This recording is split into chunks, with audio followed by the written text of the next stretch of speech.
Hello guys, आज हम का धान पूजा है। तो धान पूजा में हम लोग ऐसे करते हैं, देखिए।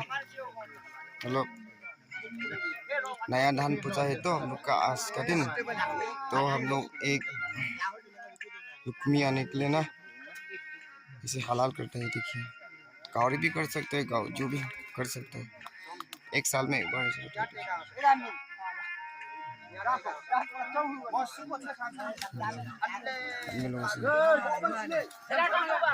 हलाल कर रहे हैं, देखिए अच्छे से।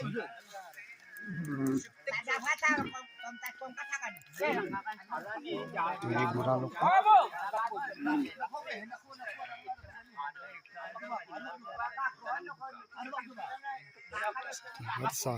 हर साल ऐसे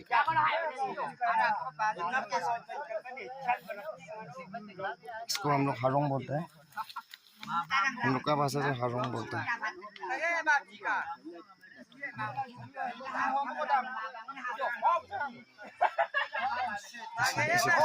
आदमी अभी भी आएगा और आएगा।